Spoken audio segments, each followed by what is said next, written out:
Welcome back once again to Deep Web3 Secrets. I'm Alex Trapp, And I'm Spirit Church. and we're here today with a very special episode. We're testing out video. We're going to show you live exactly how we analyze some of these projects, smart contracts, DeFi. Let's jump into it. Spirit Search, what have you got for us today? I have this wonderful project, allegedly wonderful project called Splassive. This was a big thing back in May 2022. People aped into this project because it was an AVAX and because it promised this daily return of 2%. So when you talk about a daily return of 2%, that means if you were to invest $1,000, that's $20 every day. I mean, you're getting money back within 1.5 months. I mean, it's just like it's just bonkers with what it allegedly said they were going to do. And you know, it's amazing what people can come up with while they're making their projects. So 2% return. How do you think this project went? Uh, Alex, Well, just take a guess. How do you think this project went? yeah, I mean, thinking about it, 2% return, I extrapolate that into the future, and of course, I'm now a very rich man. But I have to imagine that at some point it fell apart, right?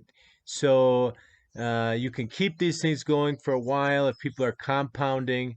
But if as soon as somebody or multiple people try to realize those returns, I imagine those returns are in some sort of token that you have to sell into a liquidity pool. So my guess is at some point it fell off a cliff.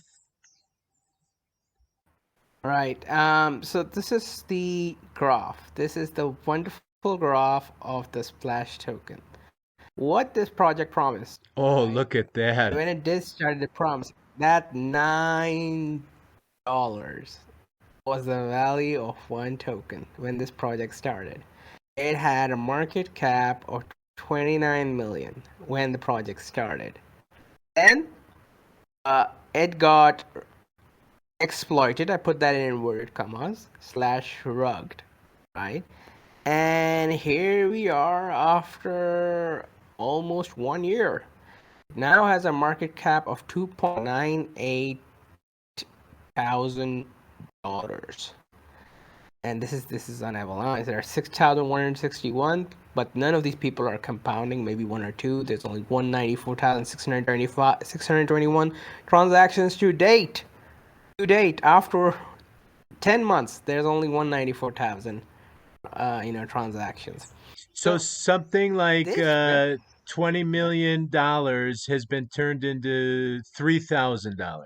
I mean, it's practically correct worthless. Is that right? I mean, it's in the is thousands of worthless. dollars.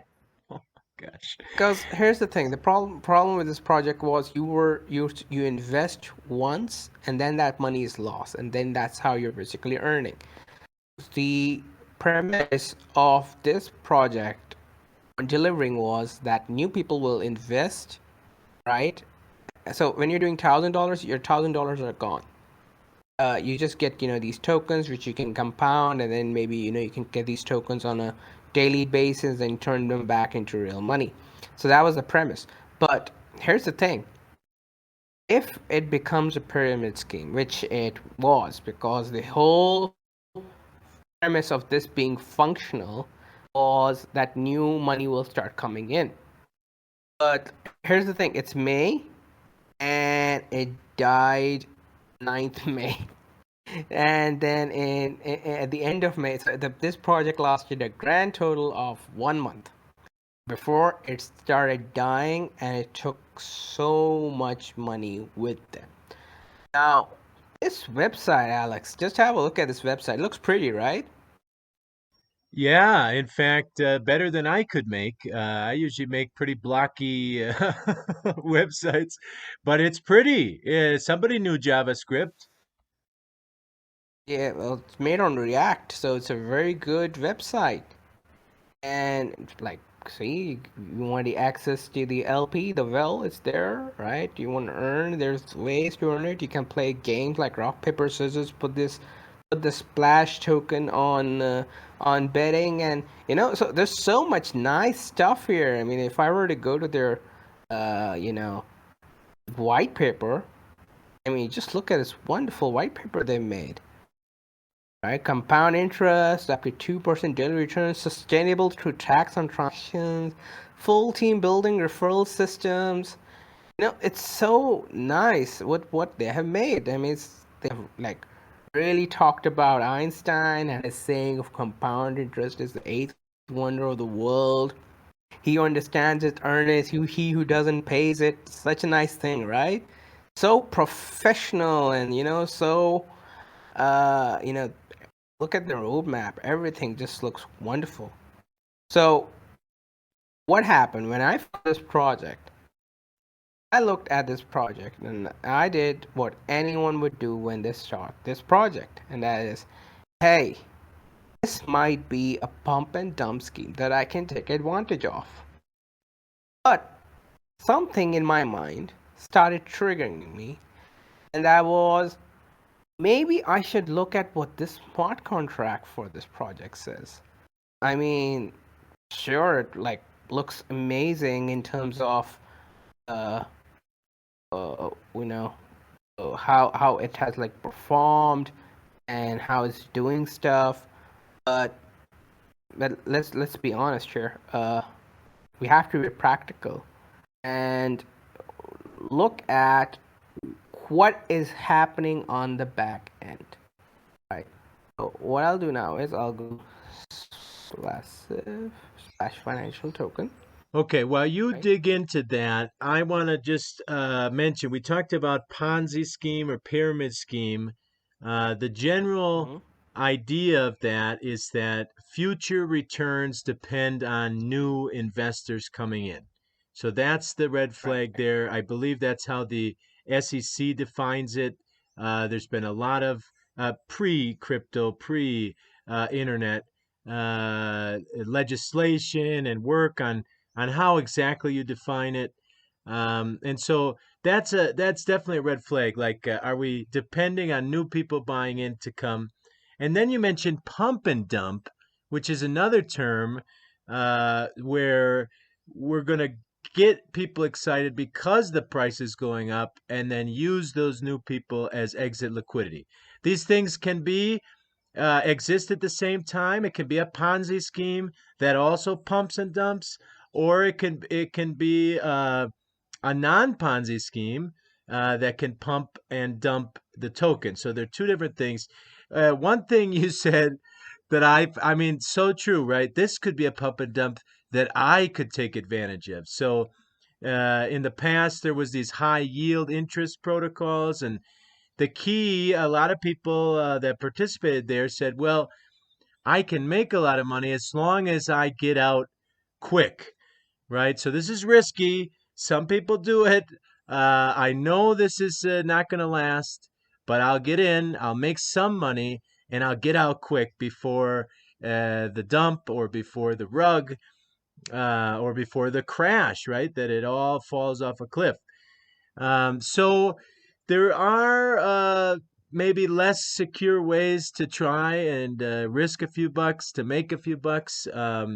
If something's going to pump, you can be aware of that. Try to get in with the other people who know things, make a little money. But behind all that, we also have code, right? So let's see, what does the code reveal to us?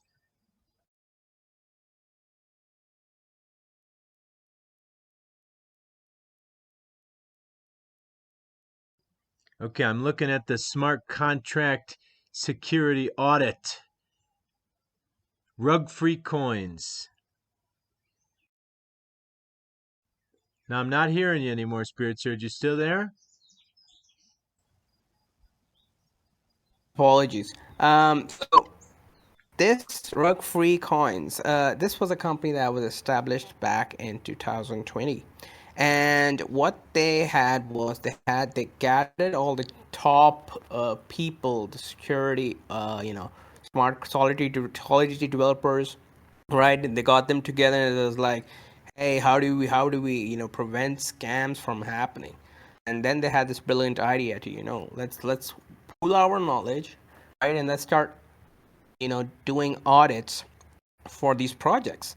So this is the Splash token, the Smart Contract Security Audit, which was done on March 16, 2022.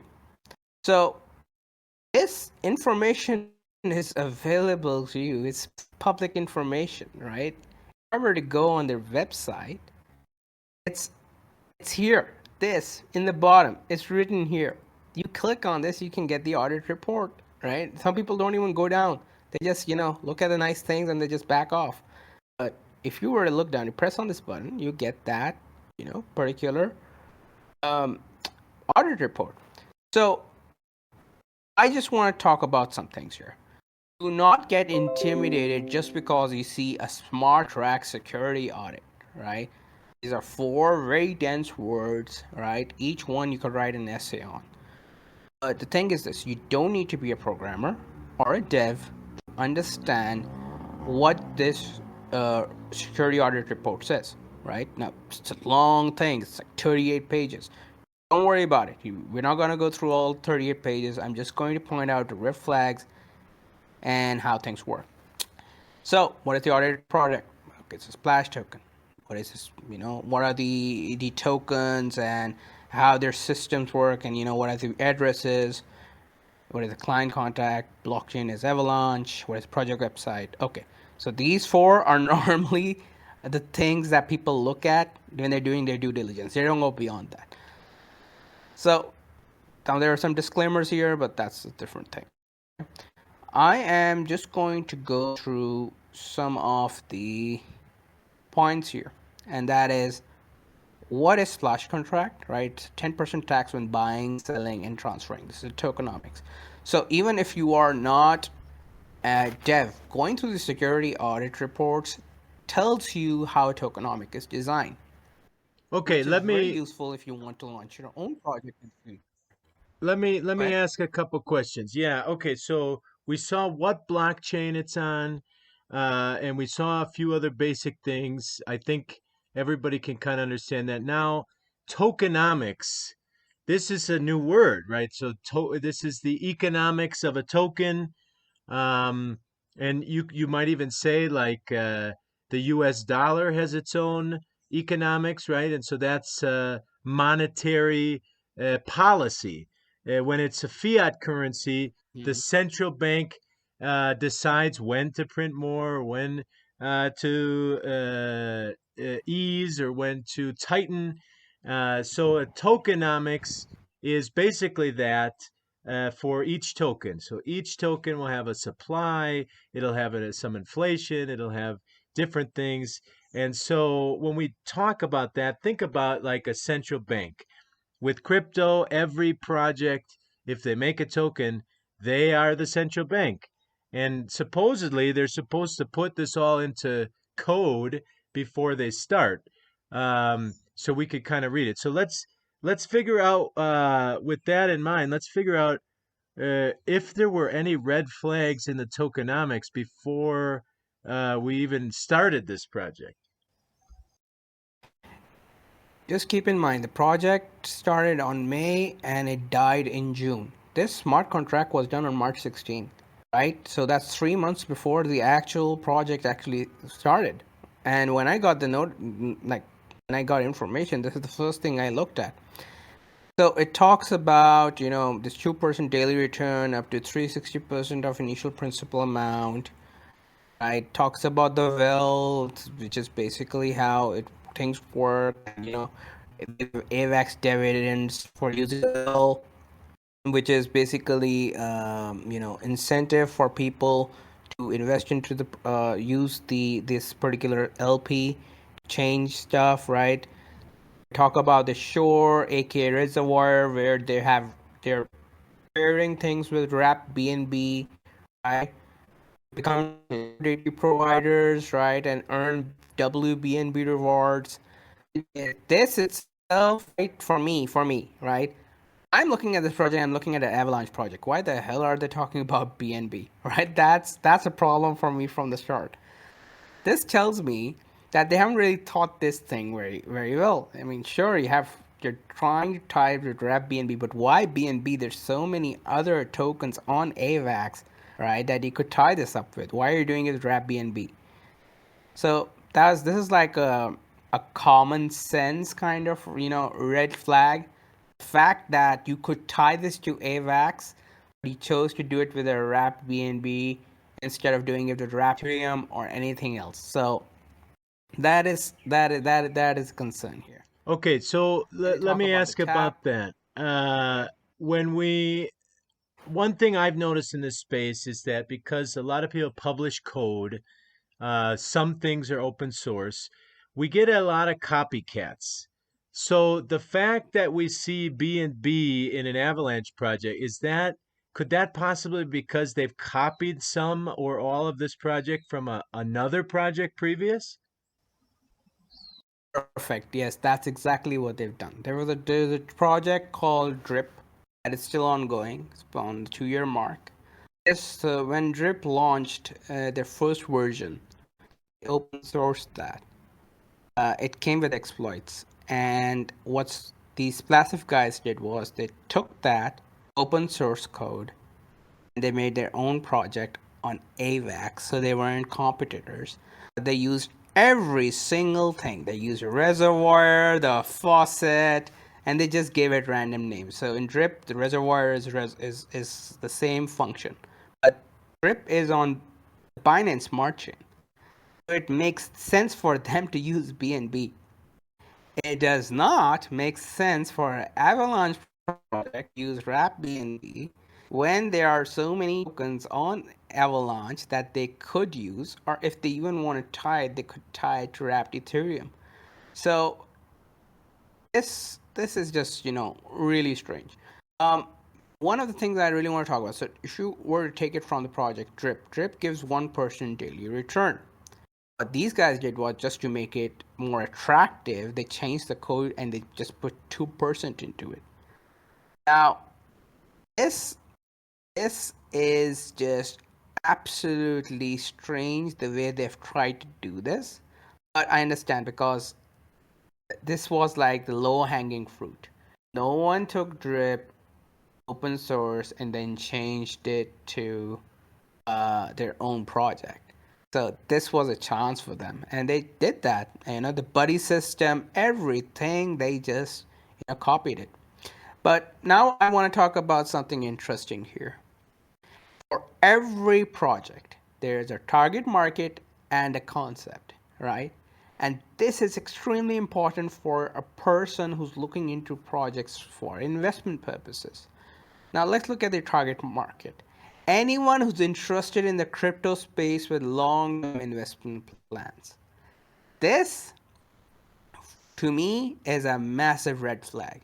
You are talking about 2% and you're tying it up to 360% is the maximum return that you get. And then you're talking about long term. That is 6 months. In 6 months, you're going to reach your max payout if you're doing it on a daily basis. 180 days into 2% is 360%. Then you talk about long-term investment plans. Anyone who's ready to earn a passive income by holding tokens. I need to clarify here. Holding implies you have a choice. There is no choice here. Once you spend your money, that money is gone. It's already spent. You got tokens. Cannot do anything except hold those tokens, right, until a fixed amount of time passes, and then you can sell it. So that's another red flag. Anyone who's interested in trading tokens. Okay, so this is a bit hilarious. Alex, what do you think about this one? Anyone who's interested in trading tokens, is that a target market? Well, it is really kind of funny.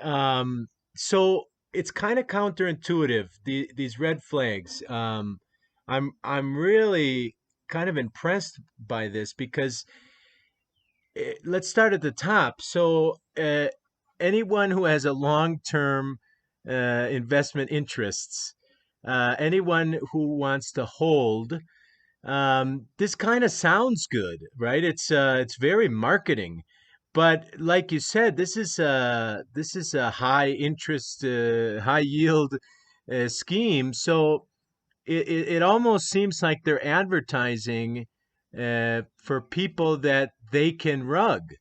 We want people who are not going to be active. We want people who are going to just leave it there.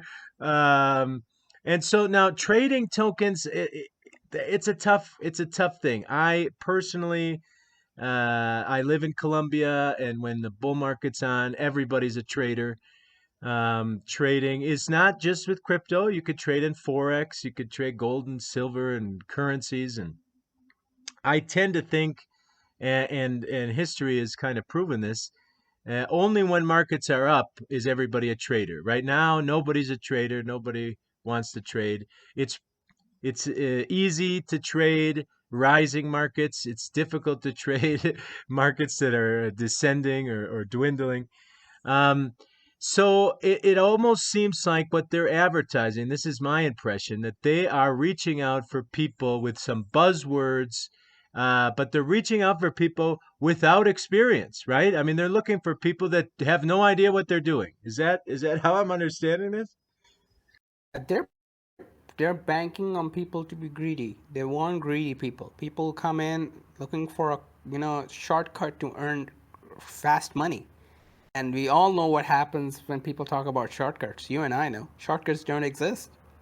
It's a trap. This is a bear trap or honey trap. Call it whatever you want. It's just a trap to get the wrong people. So here's the thing. There are some people who look at these audit reports, right, are YouTubers. So this is the best thing I want to talk about. YouTubers. Those who are, you know, talking about the project.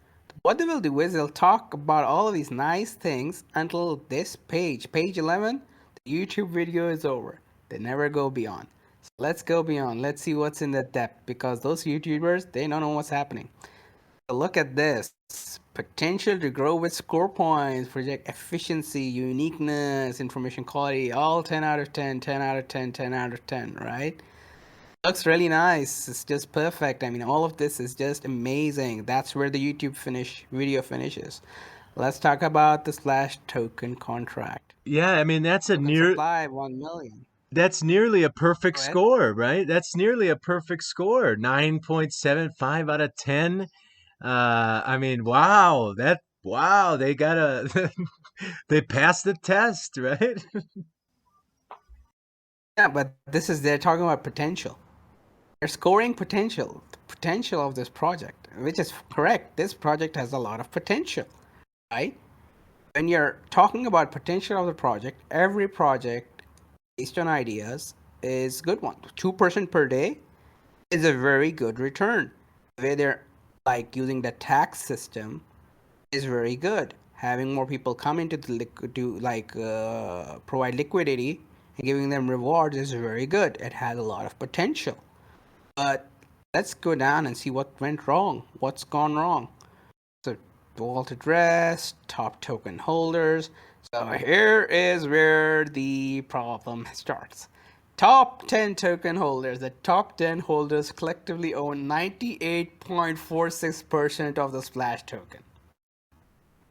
What do you think about this, Alex? Wow, yeah. So that my first thing, my eyes are drawn to those two huge wallets, and then there's a couple after them.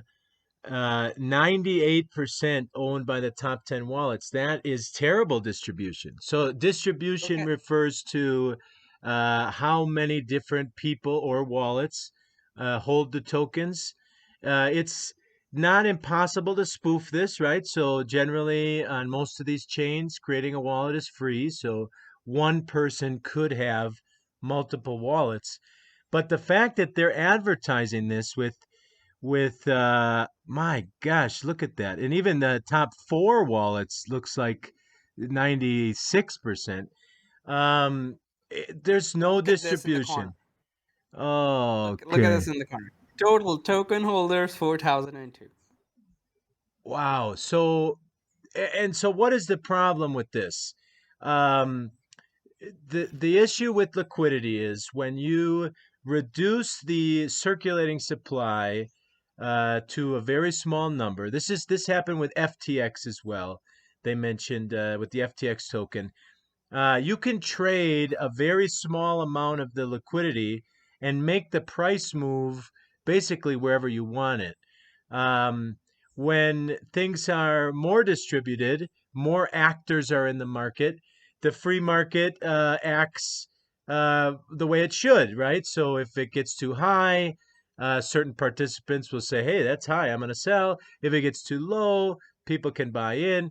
But when the project owns 98% of it, it almost seems like they're artificially reducing the distribution so that they can pump the price. If too many tokens are out there, it gets expensive for them to pump the price, which might eat into their profits. Um, so I imagine some of these big wallets, they're probably saying, well, this is the burn contract, or this is the team contract, or this is the probably some reason why the top two wallets are so big, but still, this distribution it looks terrible to me. It is horrible. So this, when someone looks at this, so this is, so I told you, right? The YouTube finishes here. Now, if someone were to go down and look at this, that's a red flag. You're looking at this project and you're like, bro, if these guys, okay, let's forget the top two wallets. Let's go down. 7 plus 6 plus 1.4, that's 15% of the tokens that can be dumped in the market. 15% is significant enough to change the price of the token, especially if there's 4,000 people looking to buy the token. Yeah, right. And so 15% of whatever it is, 2 or 3% circulating, I mean, that's 5 times the circulating supply. Correct? That is really, very bad. And all of this, and most of this, I mean, I know, is over the counter sales, right? People buying it in backroom deals, right? This is some YouTuber or an influencer who's going to shill this project. He's taken tokens in advance, right? And he's going, now this information is not something you can find if you are not a dev. But if you were to look at the audit reports and really just go through them, spend some time, go through these audit reports, you're going to see this information that will save you from losing money. So let's talk about security issue checking status, right? Security issues. Yeah, this is the good stuff. Okay, what can we see here? So when you're looking at this, the only thing that comes out is, oh, you're using an older Solidity version, right? Okay, so that means they're not seeing any major exploits that can happen to this project. So let's move on to the next part. And this is the most important thing. If a project can be rugged or not.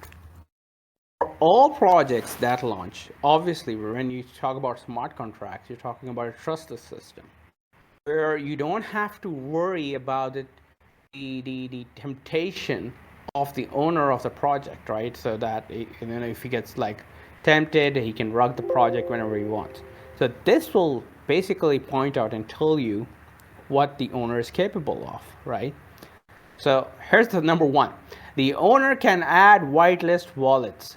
That means the owner can stop wallets from buying in or selling this token. That is a huge problem because let's say there is a project that has, so if you go back up and looking at these top 10 tokens holders, if the owner decides to blacklist any one of these, they can't earn any more token. They could invest a lot and then earn nothing. The owner can remove address from whitelist. This is what I'm talking about. The owner can mint new tokens.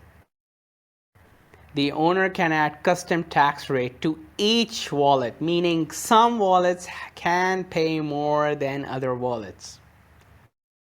The owner can remove custom tax from wallet, meaning some wallets don't have to pay any tax.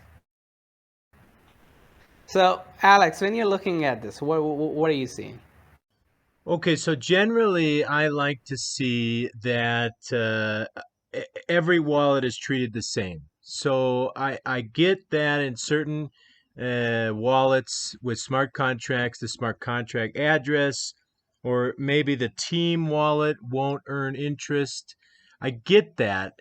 But I think, and this is just kind of in my head when I'm analyzing this, I think that those things should all be defined up front. The fact that the project can change on the fly which wallets are getting interest or what interest they're getting or what tax rate they're paying or which wallets are whitelisted or blacklisted.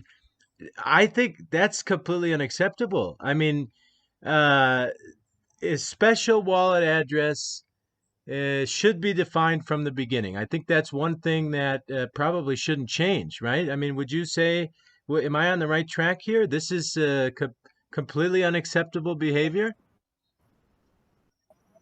Yeah, it is. I mean, where's your transparency if you can't, talk about this? I mean, how can anyone expect you to be honest if this is the information you're not telling anyone? What about this one? The owner can mint new tokens. This is a smart contract, huh? Yeah, so So, meaning is that about now the owner the smart contract address? So is the smart contract the owner or is the owner a separate wallet?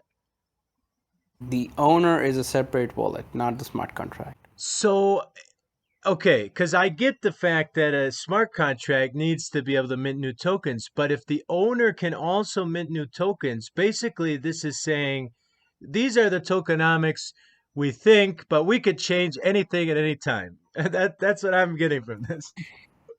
Yeah, that's correct. I mean, it's talking about 1 million apply. So, yeah, well, 1 million, yeah, well, I mean, anyone can change that, sure. The owner can add custom tax rate to each wallet. Fine, I understand, right? You're talking about some wallets not having, these burn wallets or marketing wallets do not having any tax rates or need tax rate. So the fact that you could actually hard code that, saying that okay, the marketing wallet has a 0% tax rate, and the fact that you're not hard coding that, but adding the option that you can add a custom tax rate to each wallet, that is concerning. To me, That yes. means you are not thinking ahead. Oh, That means you are not exactly. thinking ahead. All of the special wallets should be hard coded. I mean, that is something I know there is some issues with smart contracts that you can't edit them later. And so that's an issue. You have to think ahead. But which wallets are special in a contract seems like one of the things that is easy to think ahead about, right? That's not one of the things that you're going to be like, oh, I want to. It sounds like this person wants to make sure that when they're dumping, they don't have to pay any tax. Yeah, I mean, it's ridiculous. Okay, so the last one is something I can accept. Accept the owner can remove custom tax from wallet. That's fine if it's a compromised wallet, or if they want to do something with a wallet that's compromised, makes sense. So I'm okay with this, but this also can be hard coded in a different way. So yeah, so that was the splash token. This is a wave token. The wave token is essentially a way. It's like leveraging its own price and selling itself to maintain the price of the splash token. Okay, Right, so so it's a this backup token. this wave is not the wave blockchain. This is a second token in the same protocol. Correct. It's the second token in the AVAX chain for this project, and it is used as a way to ensure that the price of Splash token is protected. And Right. we've seen a lot of these derivative tokens. I mean, a lot of tokenomic projects have multiple tokens. They can do interesting things. They can support economies. So having a second token isn't necessarily a red flag. let's dig in a little deeper. Is this top 10? I'm I'm seeing it again, a lot in a few wallets. Right, but this isn't that much problematic because it's like only 958 holders, so that's fine. I mean, this is just people putting in tokens in an LP. So Splash token was essentially once you put it in the system, it's gone. You can't do anything. You can't get it back. You just have to earn it every day. But the Wave token is something you can put in a reservoir, right? It's in an LP and it's paired with WBNB, wrapped BNB. So you can, take it out whenever you want. So this is fine. Problem is, it only offers an APR of 20 to 30%, which is acceptable to 958 token holders, right?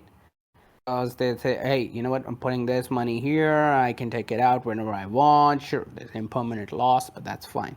But this is a normal LP token, right? And basically what was happening is, if for instance the Splash token price fell down, then they would sell, the owner would sell the Wave token and then use it to buy the Splash token. You get what I'm saying? Yes, okay. So That this was, is a yeah, backup funding. It's a way to stabilize the splash token price. correct. And I get that. Now we talk about these APR numbers. Now, generally in a market, the higher the APR, the higher the risk. A lower APR is going to represent a lower risk. So the fact that they're distinctly different is probably okay. 2% per day is extremely high, so we could say that's probably extremely high risk.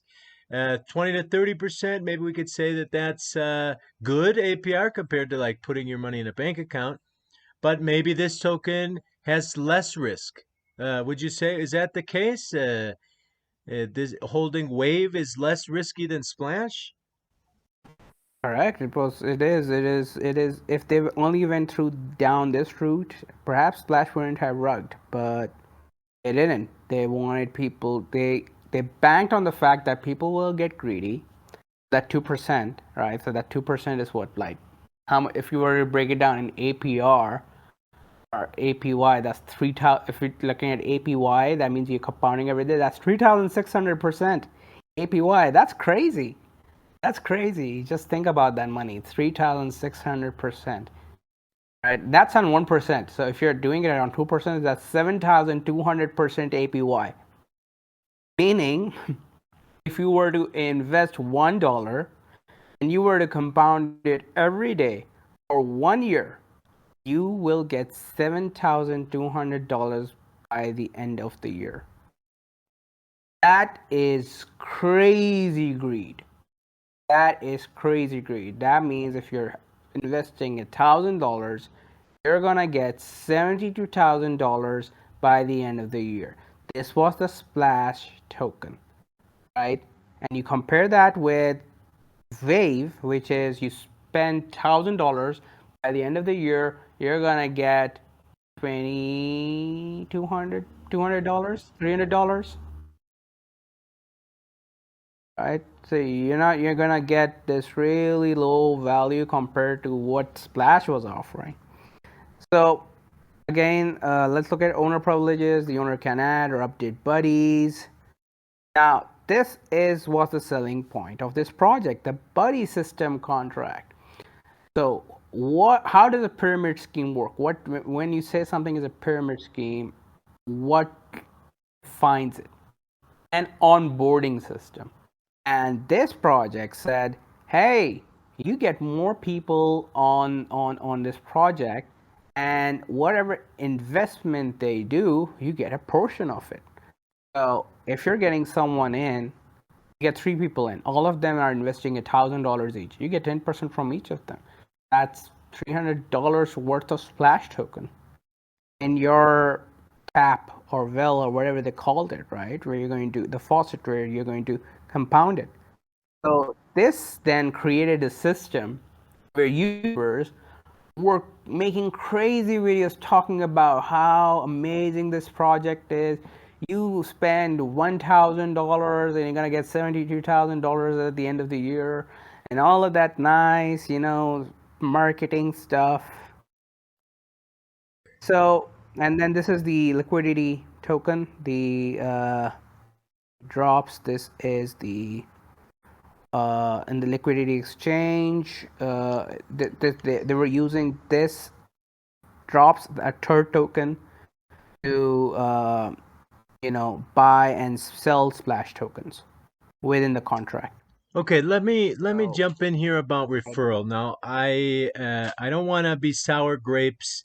I've never been good at referral marketing, so generally, to me, a really strong referral program to me is a red flag. And it could be just partly because I'm not really good at referral marketing. I never have been. Um, I prefer projects that can stand on their merits, not because you're incentivizing people to pressure their friends in. But referral marketing isn't necessarily bad. I know there are good projects that use referrals. Affiliate marketing is another way to say it. So it's not necessarily bad, but it is something that is used by almost every Ponzi scheme. It has a strong referral marketing component. So again, it's not 100% terrible, but it is something that has always raised a red flag with me. If a big part of the money is going to people that are referral marketing, I don't like the project just because I'm not good at that, but also because uh, it is an indicator uh, that they're really trying to get pressure to get more people in as quick as possible, generally before uh, the rug happens, right? So again, it's a red flag for me, but maybe not for everybody. It doesn't necessarily mean the project is bad, but beware of projects that are really strong, that the incentives for referral marketing are almost too good to be true. Um, because in the end, if you're going to be a referral marketer, it's you that your friends and family members are going to be looking at if something goes wrong. yep, you're exactly right. I would just like to make a slight correction. You said almost all pyramid schemes have referral systems. I would like to say that's not almost all, it's all of them. It's Right. literally how they function. It's all literally how they function. Um, so I want to talk about this liquidity token, the LP. So a lot of people think that, because I think some people, they look at LPs on Uniswap and PancakeSwap and they think, hey, there's just, I don't suppose there's any programming done behind this, or it's like just something automated stuff. No, there is a custom contract that is made on Solidity. People are spoiled nowadays. They don't know that all LPs have a significant amount of coding done on the back end. This is this was the LP or Splash, right, where you can buy or sell the Splash token. Let's look at their uh, the, these coding. Security issues, checking status, high severity issues. The owner can pause the contract, meaning the owner can stop the buying and selling of a token, of the Splash token, at any time. So that's a red flag right there, right? Pausing a contract, is there any case where that is appropriate? Not appropriate in any case. I mean, sure, okay, if your project got exploited for like all of its tokens, maybe. But if someone has getting into the wallet and he can exploit all your tokens, I'm pretty sure he can, do a lot worse, and pausing won't do anything. I can see some merits in it, but this should be hard coded into the like program, like saying that, okay, if X tokens are taken from a wallet, or if large withdrawal is done, then the contract should pause itself, and should use some kind of key phrase to resume. There should be a system like that. You don't give the owner the ability to pause the contract, not because the owner, okay, so one, the owner might rug the project, and then pause it. So this is a temptation thing. But the major thing is that because the owner can be incompetent, the owner is a human. He has to sleep, he has to eat, he has to go and take a shower, he has to go on vacation. If something bad happens during the job and this guy is required to be there to pause the contract or do anything with the contract, he can't do it. It doesn't even make sense to have a human do a code's job. So this is a massive, massive red flag. Well, do you have anything to add here? Well, I love what you said. Yeah. Okay. So we're automating certain things, and humans do certain other things better. And so, identifying when to stop is one of the things that we should be looking to automate. We should not have a fallible human who needs to sleep, depending, right? So, even the excuse that if something happens, we need the ability to stop it. Well, no. Identify the things that could happen and code those in. So I think that's a really important point. Which are the things that can be automated? And stopping the contract is one of those things. A human, spends at most 8 or 10 hours a day online, and not every day of the year. So I think that's an exceptional point. The things that should be automated in this contract or in this project seem to be left to the humans. Why are we even using smart contracts at this point? Exactly, exactly, and that is a massive, warning. Now you see, by page 23, if you're not convinced to not invest in this project, right? And you need like further convincing, so let's go down. Owner privileges. The owner can add and remove whitelist addresses. The owner can pause or unpause the contract. So the fact that you can remove addresses from buying and selling the tokens, so maybe one guy gets one, he like worked hard and like after 3 months he accumulated 10,000 tokens. Well, now you just remove him from the whitelist address and he can't sell the token anymore. Good way to take Wow. revenge on people, I suppose. So, not to mention there's a problem with this code. Anyways, um, next is a tap contract, right? Tap was the one that I was talking about in the referral part, right? You can airdrop things, so the owner can change the total airdrop amount, can change total users. It's not, I don't see any issues here. This is going as it is required. You can add more max referrals, so this is like thing. Yes, the owner can change compound tax maximum up to 20%. If you're advertising the project from the start saying that there's a 5% tax, this is wrong.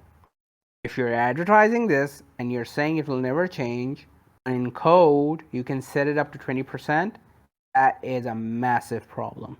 The owner can change exit tax maximum up to 20%. Same thing. Do what you say you're going to do. What's your opinion on this? Yeah, I mean, I say what you're gonna do, then do what you say.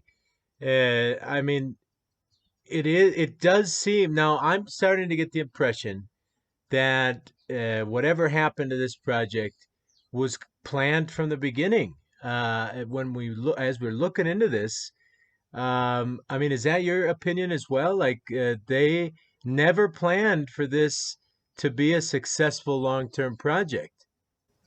Yeah, I mean, this is a classic case. So when I looked at this project, I looked at the audit report at the start of May. I said this project's going to run in a month. And I had people tell me, you're wrong. This is the best project ever. Right? And you're going to be and we're going to be laughing at you 1.5 months from now. And the project rugged itself not even 2 weeks into the project, not even 2 weeks into the launch. Wow. So, and that was because I went through this report and other people did not. So I wanted actually this is the perfect for me to bring up this point. When you're talking about your investment, right, are investing into your project, leave your ego at the door. Do not make this about ego. You will lose money. 100%. Leave your ego at the door. Be practical, be pragmatic, be realistic. Look at the facts, make your decisions, informed decisions based on those. Do not listen to some random shiller, right, who you've never even seen his face, or a YouTuber who just, is famous for, showing you tons of money on their thumbnails, right? Don't just buy into the hype. That is the wrong way of doing things. Look at the code, look at the facts, take information, make informed decisions. Do not make this about ego. This is very important. Or otherwise, I guarantee you will not be making money and you will become exit liquidity for someone else. Absolutely. Yeah. You mentioned greed several times today. And so maybe I want to talk a little bit about that. I talked in a previous episode about brain hacks. So 1% a day, 2% a day, compound interest. I love the fact that you showed that they had a quote from Einstein in their in their paper. Um, so there are people out there just like you and me that want money, but of course they don't have the same morality that we do. And so they, instead of looking at how they can add value in the world, they're looking at how they can trick you into giving them your money. So be very careful of yourself, your own greed. Of course, when we talk about for every dollar you're going to get $7,000, wow, who wouldn't want that? But that's impossible. I mean, I don't want to say it's impossible because it could be possible in some situation, but it really is impossible. It's not something that you give away on the internet.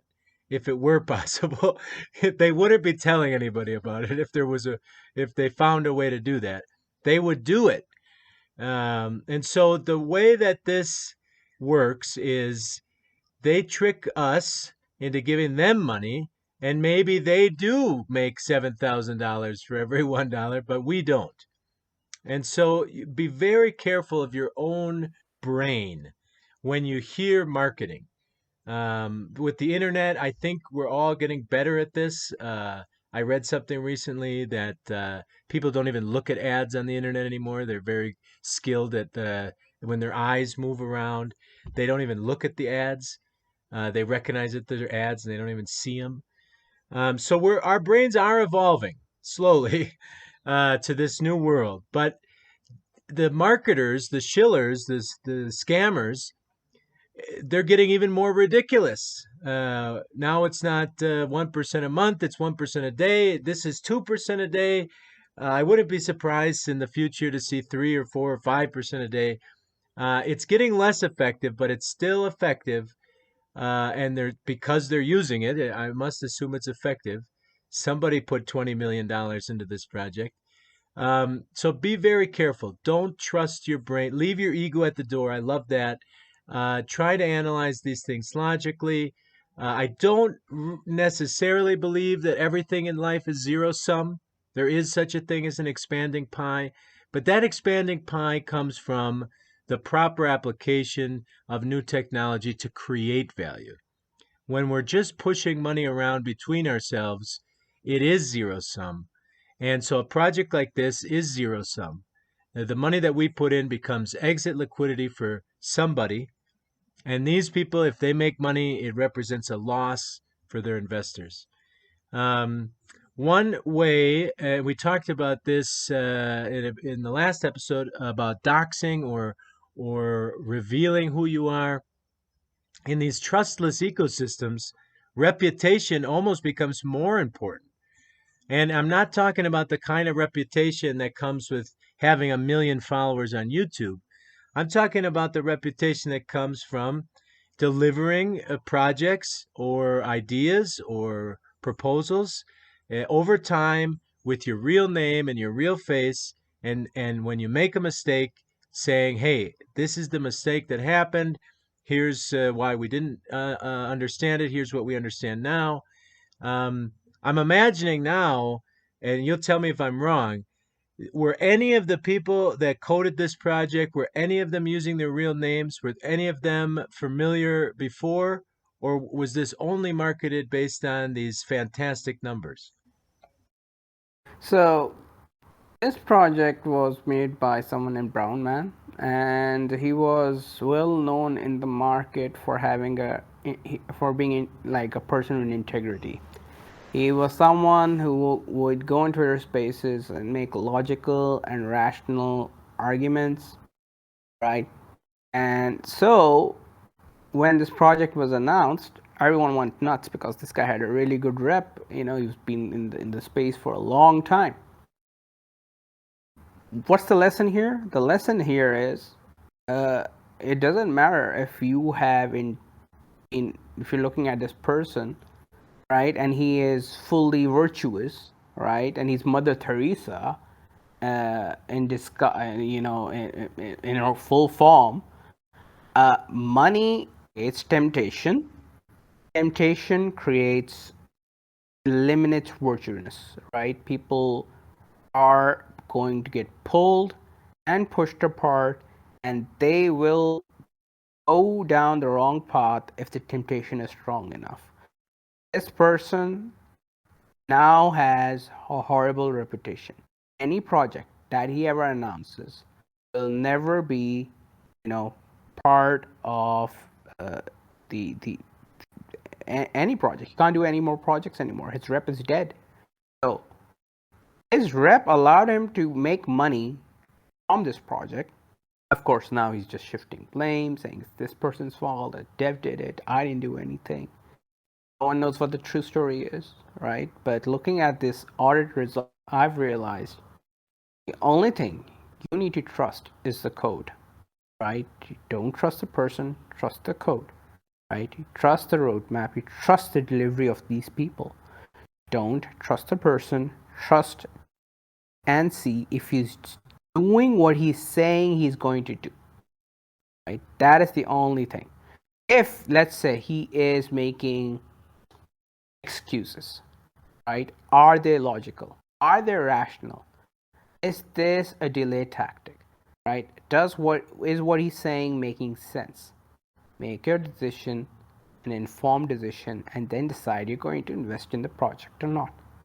And this project, the reason why I got this project and why I brought this project today, even though it's a year old, is because it had really strong fundamentals, a strong tokenomic system, a strong white paper.